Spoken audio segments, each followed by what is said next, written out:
ॐ उपत्वाग्ने दिवे दिवे दोषावस्तर्धिया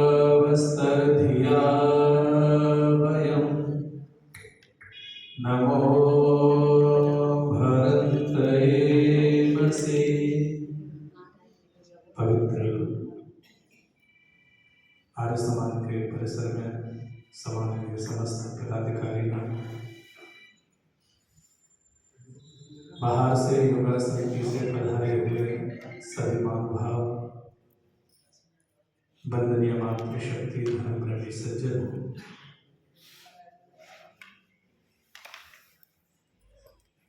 जब भी जीवन में कोई पवित्र अवसर आता है,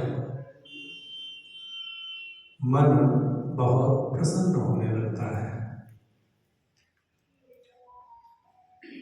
जब ये जीवात्मा संसार की यात्रा पर चल रहा था और परमात्मा ने हम सब के लिए जब सृष्टि बनाई तो पूरे जगत का निर्माण करने के बाद सबसे अंतिम रचना परमात्मा की मनुष्य है।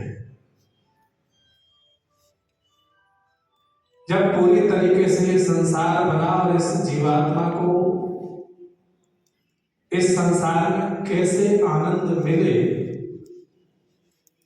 इसके लिए परमात्मा ने जगत रचा। लेकिन जैसे जैसे ये संसार में आया, बड़ा हुआ, उलझता चला गया और इस कदर उलझ गया कि वो जीवन के जो लक्ष्य थे वो कब छूट गए कुछ पता ही नहीं लगा।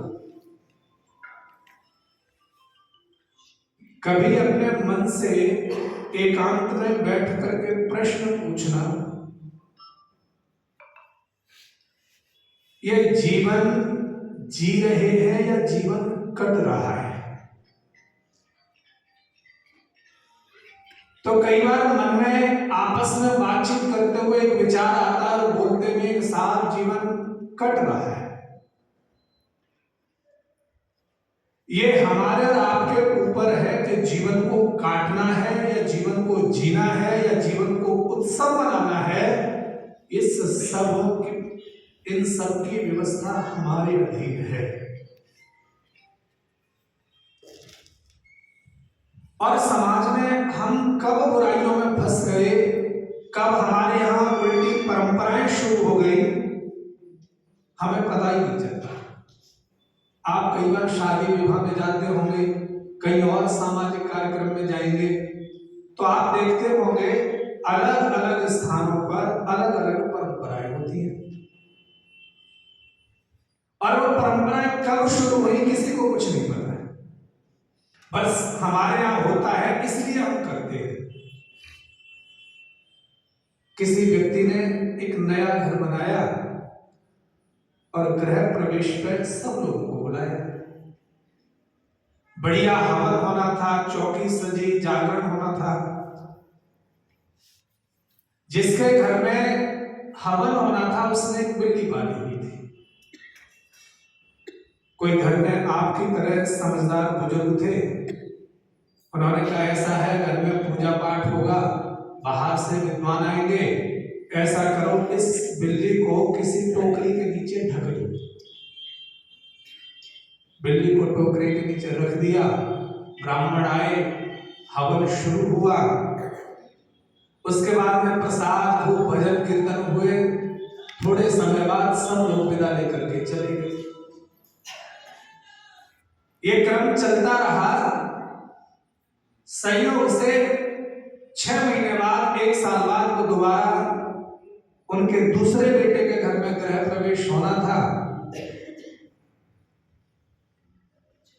फिर से बात हुई घर गृह प्रवेश करना है, क्या क्या करें। तो घर में बुजुर्ग लोग थे, उनसे पूछा गया जैसा हम आमतौर पर करते हैं। सबने कहा कि किसी विद्वान को बुला लो, हवन होगा, पूजा होगी, खाना पीना होगा, घर की शुद्धि हो जाएगी।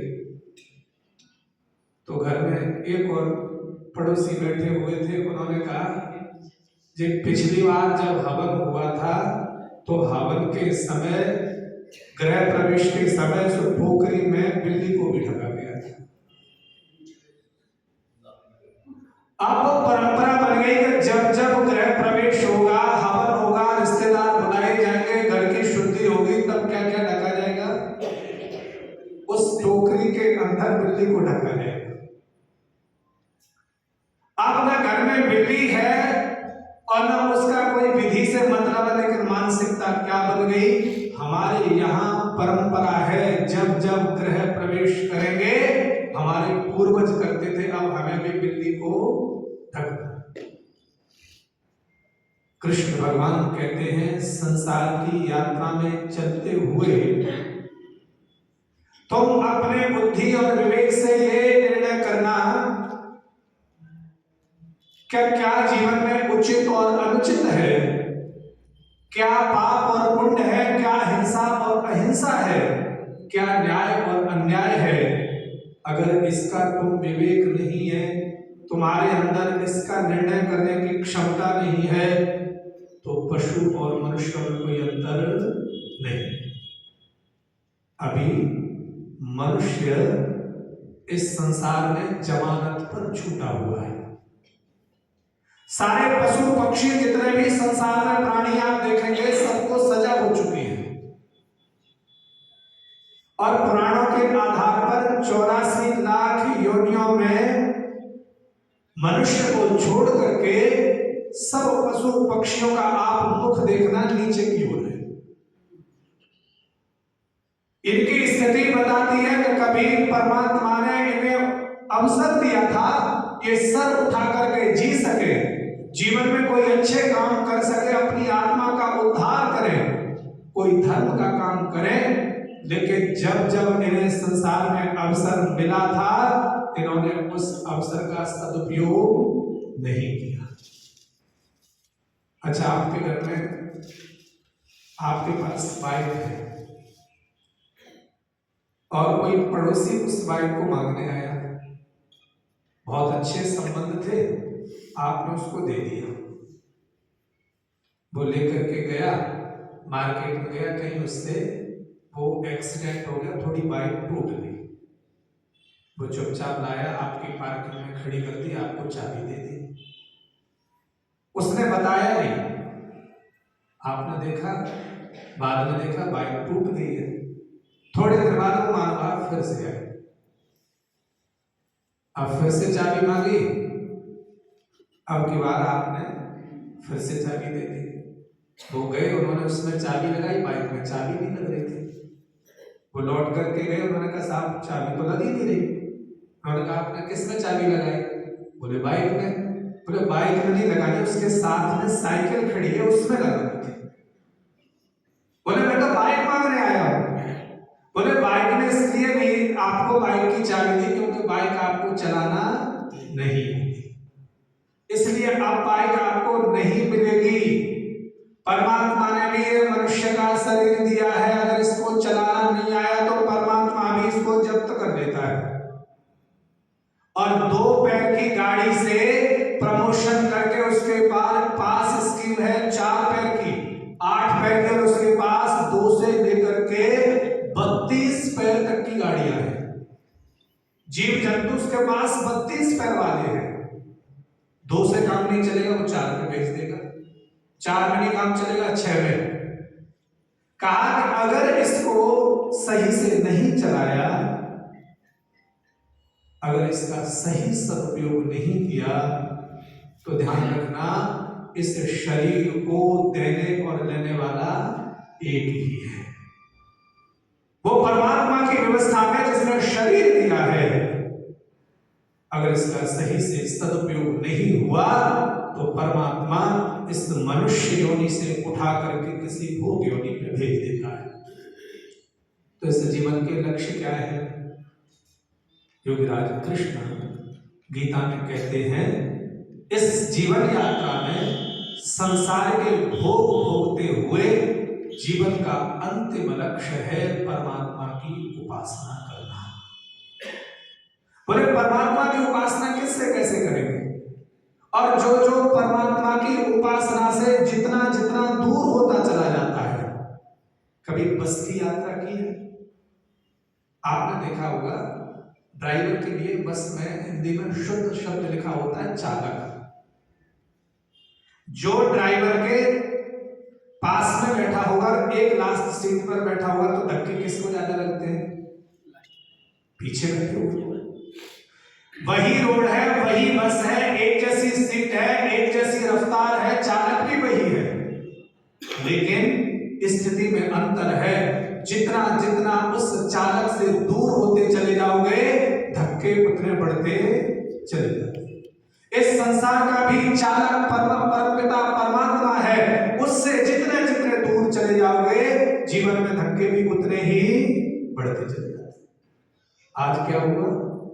हमारे घर में सुबह और शाम, आज की जो पीढ़ी आ रही है ना, जिसे हम शिक्षित कहते हैं, जिसको हर चीज में वैज्ञानिक पद्धति के तथ्य चाहिए। मेरे घर में मेरे दादा दादी बुजुर्ग कभी तुलसी के नीचे बैठ करके दीपक जला करके वो परमात्मा की उपासना किया करती थी। उसके घर में कोई सुविधाएं नहीं थी, उसके पास कोई भौतिक संसाधन नहीं थे, उसके पास कोई और आनंद करने के लिए नहीं थे, लेकिन वो आज की अपेक्षा फिर भी आनंद में रहते थे।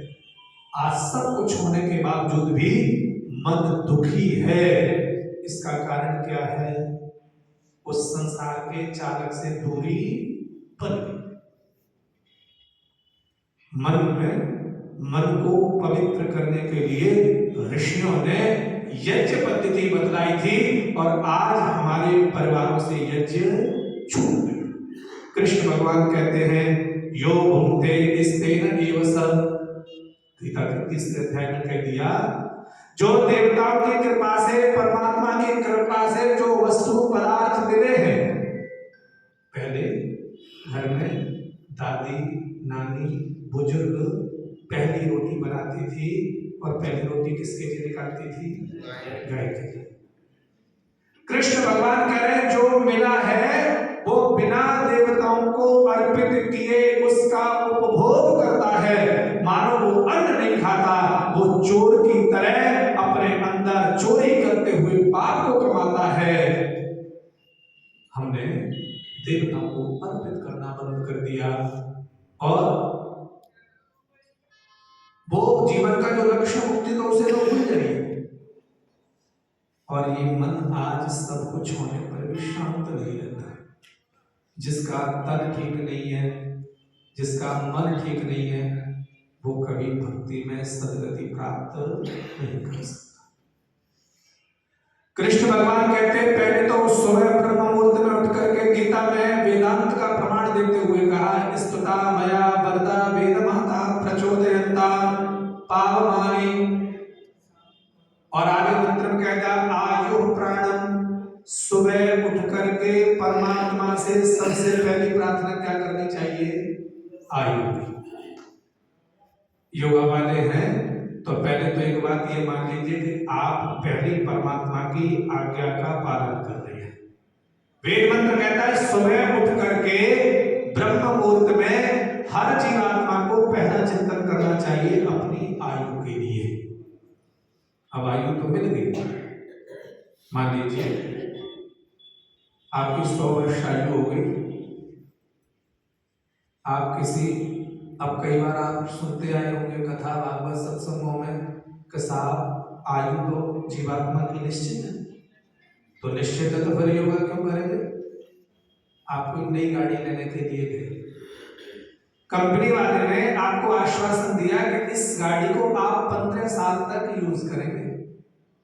आप जैसे ही लेकर के आए, कुछ घंटे बाद वो गाड़ी कहीं टकरा गई, गाड़ी टूट गई। आप कंपनी वाले के पास फिर से गए और एजेंसी में आप कहने लगे कि साहब आपने तो कहा था ये 15 साल चलेगी, तो कुछ ही घंटों में टूट गई। तो वो क्या कहेगा? गाड़ी चलेगी तो 15 साल तक, लेकिन इसकी देख रेख भी आपको करनी है, और अच्छे से देख रेख करोगे तो ये 15 से ऊपर भी चल जाएगी। इसलिए योग दर्शन कहता है कि ये परमात्मा ने भी न्यूनतम इसकी आयु 100 वर्ष की है, लेकिन अच्छे से देख रेख करोगे तो तो ये और भी ऊपर चली जाएगी, और अगर व्यवस्थित जीवन नहीं जिया तो उससे कम भी हो जाएगी। तो इसकी आयु घटाना और बढ़ाना हमारे हाथ में है। हमारी दिनचर्या कैसी है, हमारा भोजन कैसा है, हम किस नियम से जीवन को जी रहे हैं। तो जो जो जैसा जैसा कर्म करता है, वेद मंत्र कह रहा है सुबह उठ करके पहला आयु के लिए चिंतन करें, आयु बढ़ गई। दूसरा कह दिया आयु प्राणम, आयु तो बढ़ी लेकिन कैसी आयु चाहिए, तो दूसरा कह दिया स्वस्थ आयु। तीसरा प्रजा पशु यश कीर्ति, प्रभु मुझे पांचों चीज प्रदान कर दीजिए।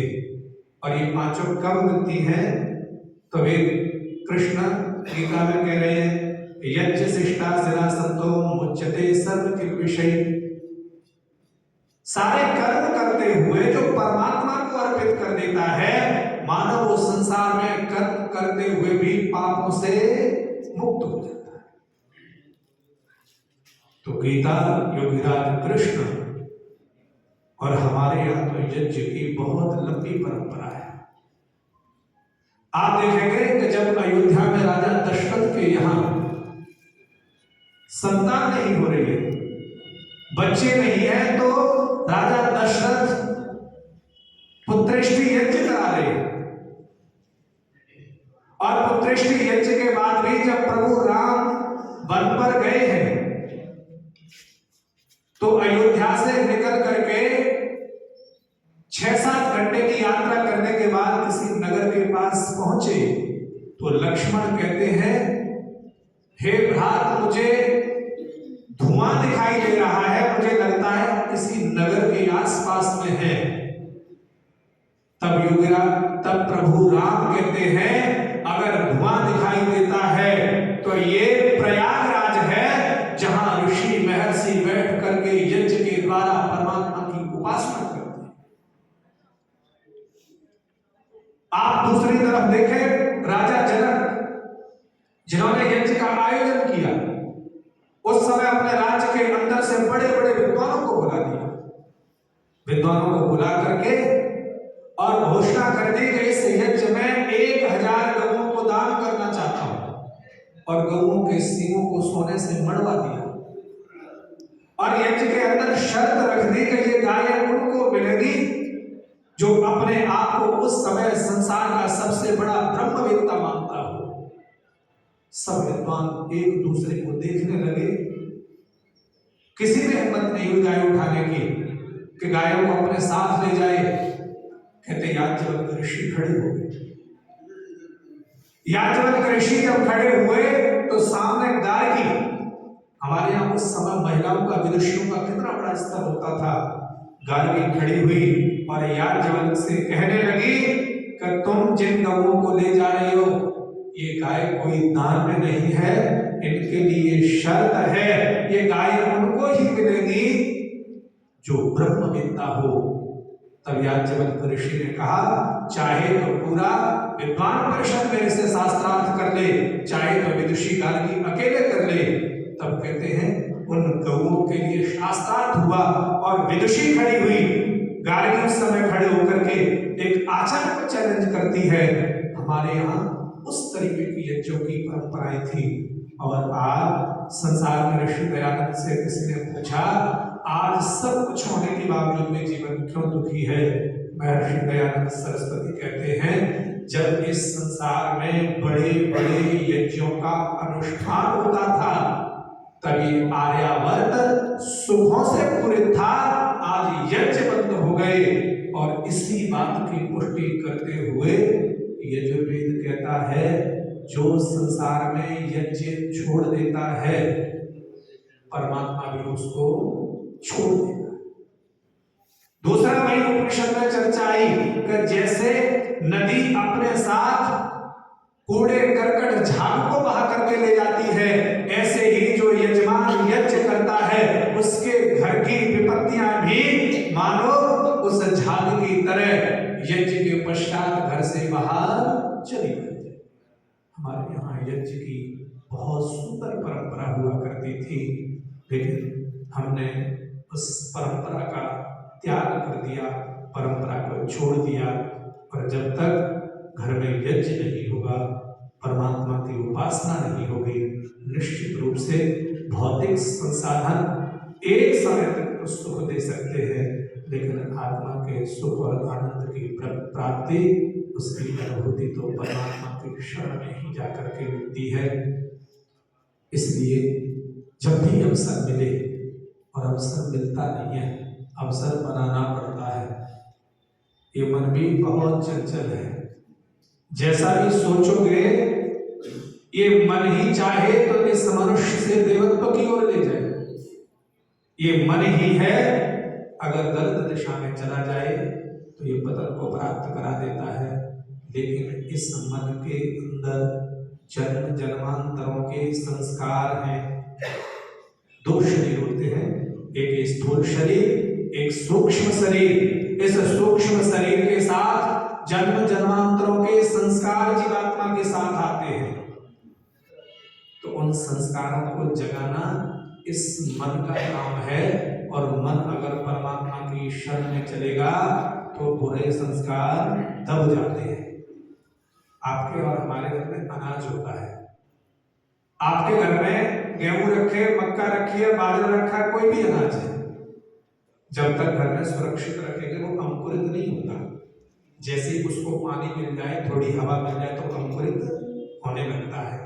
इसका मतलब उस अनाज में अंकुरित होने की शक्ति है। अवसर मिला, वातावरण मिला तो वो अंकुरित हो गया। ऐसे ही मन में अच्छे और बुरे दोनों संस्कार होते हैं। जैसा जीवात्मा उसको अवसर देता है, वैसे ही संस्कार जागृत हो जाते। सत्संग में चलोगे, मन अच्छी दिशा में चलेगा, अच्छा चिंतन करेगा, मन के अंदर शांति की अनुभूति होगी। और बुरी संगति हो जाएगी तो इस मन के अंदर नकारात्मक विचार आना शुरू हो जाते हैं। अच्छा, आप देखो मन कैसे आपको और हमें दौड़ाता है, कैसे परेशान करता है। आप कहीं सामाजिक कार्यक्रम में गए हो, शादी में गए हो, और आप गए किसी कमरे में, आपके दो रिश्तेदार बैठ करके बात कर रहे हो। आप बाहर से आए, उस कमरे में पहुंचे और उन जो दो व्यक्ति बात कर रहे थे उन्होंने आपको देख करके बात करना बंद कर दिया। अब आपका मन क्या करेगा, बता दीजिए। मेरे विषय में बात हो रही थी और संयोग से वो उठ के और चले गए, आपकी शादी खराब हो गई। वो भले ही अपनी बात कर रहे थे, कोई व्यक्तिगत उनकी बात हो सकती है, लेकिन ये मन आपका क्या कहेगा, ये मेरी बात कर रहे थे। अच्छा, अच्छी कर रहे हैं या बुरी कर रहे हैं? मन क्या किधर ले जाएगा आपको? बुरी कर रहे थे। आपके मन आपको पॉजिटिव नहीं सोच रहा है, आपको उसमें कड़ी दर कड़ी नकारात्मक विचार जोड़ता जाएगा। आपको जब जब शादी में दोनों में से कोई भी दिखाई देगा, आपके अंदर चिंता शुरू हो जाएगी। आपके घर में बहू बेटा है, ये मन, सारा खेल संसार में मन का ही है। आपके घर में बहू और बेटे हैं, शाम को कुछ आपने बहू को डांटते हुए कह दिया। सुबह बहू रोज की तरह कहीं ऑफिस जाती थी, ऊपर से आई, आपको नाश्ता पानी कराया, आपको सुबह प्रणाम भी करती थी। आज आकर के उसने प्रणाम किया लेकिन कुछ बोली नहीं, और प्रणाम करके वो अपने दफ्तर चली गई। अब पूरा दिन आपका कैसा गुजरेगा, बता दो? मन पसंद रहेगा? जो उस बहू ने भी नहीं सोचा होगा वो ये बातें मन सोच लेगा।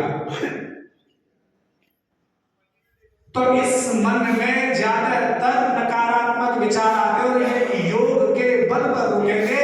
इसलिए महर्षि पतंजलि ने योग दर्शन लिखा, और योग दर्शन के 4 पादों में 195 सूत्र लिखे, और 195 में 194 सूत्र बोलो किसके लिए लिख दिए? मन के लिए।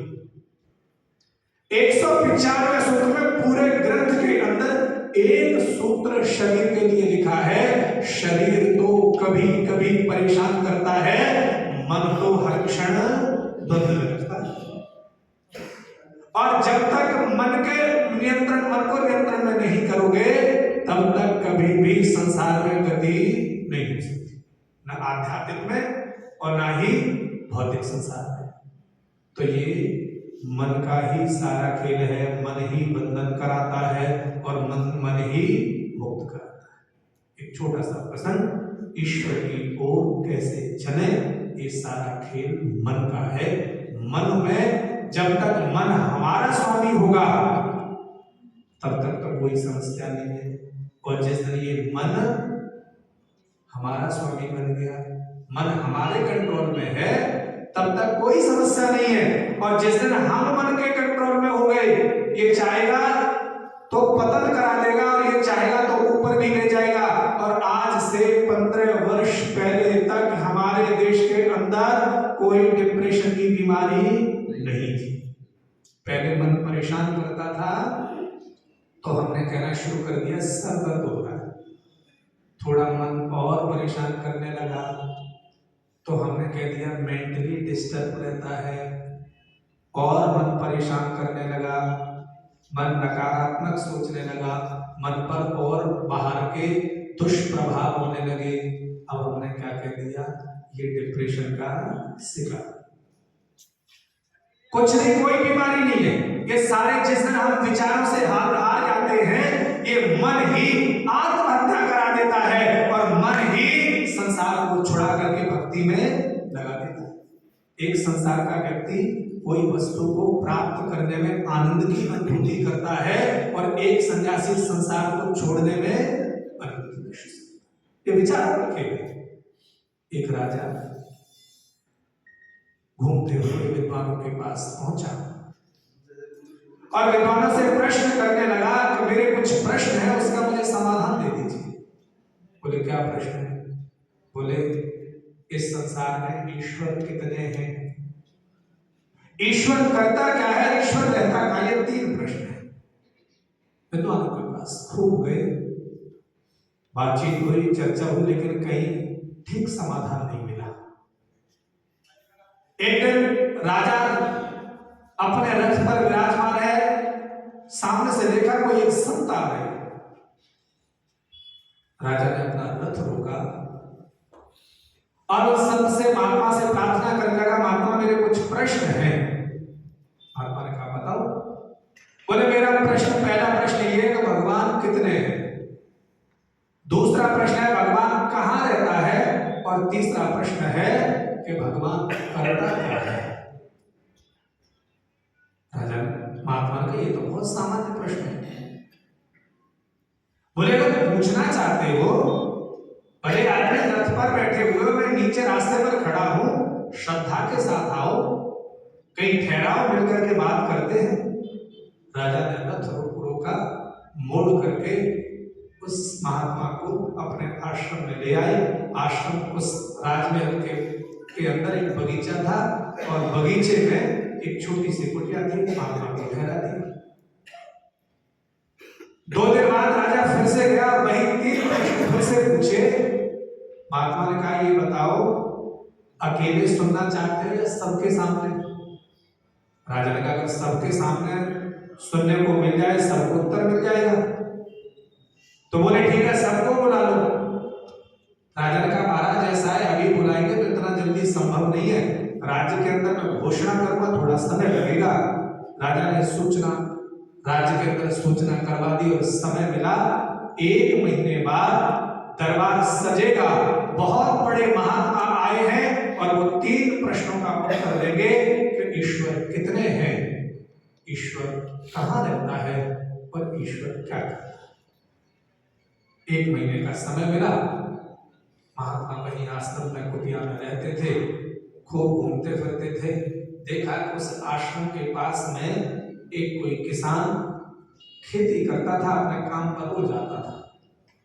ये महात्मा जी घूमने जाते थे, आते जाते थोड़े दिनों में